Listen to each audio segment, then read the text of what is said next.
shortly before 11 p.m. last night, security personnel at Dunmurry police station activated the station's attack alarm, and this was after a vehicle was abandoned just outside the front of the station. The vehicle had been driven there by a delivery driver who had been hijacked in the Twinbrook area of West Belfast a short time before.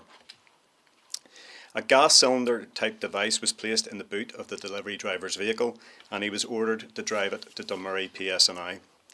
Police personnel immediately, and I have to say extremely courageously, literally running into danger, placing themselves in harm's way, evacuated nearby homes in order to protect the community. A number of residents, including 2 babies, were being taken into safety by officers when the device exploded, engulfing the vehicle in flames and sending debris in all directions. Now, many of you will have seen this morning what's left of the vehicle and the absolute devastation of the scene.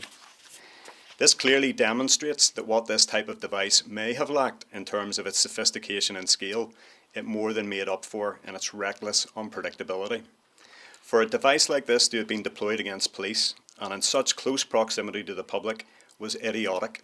It was absolute madness. I welcome and I echo the widespread condemnation of this attack.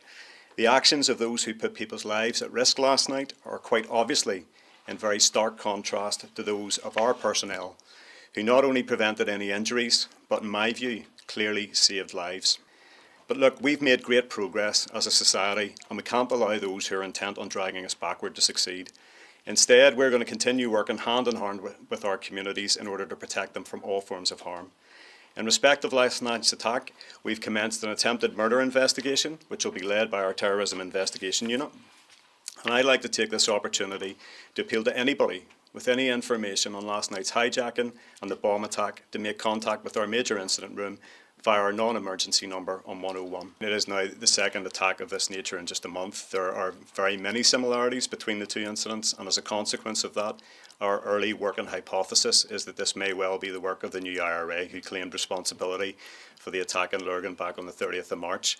Having said that, obviously our investigators will keep an open mind. It's still the very early stages of the investigation. Well, the threat is substantial, and I mean, by virtue of that, I think it was already clear that the threat was real and it was credible. Obviously, the device in Lurgan hadn't functioned, but I think we can see that that was probably through good fortune more than anything else. Obviously, last night reminds us of the murderous intent and capability that still exists and is regularly deployed against our officers. So it's vital that we remain vigilant in order to keep not only ourselves safe, but also the wider community. No, there was absolutely no warning. These devices, they're not factory made or manufactured.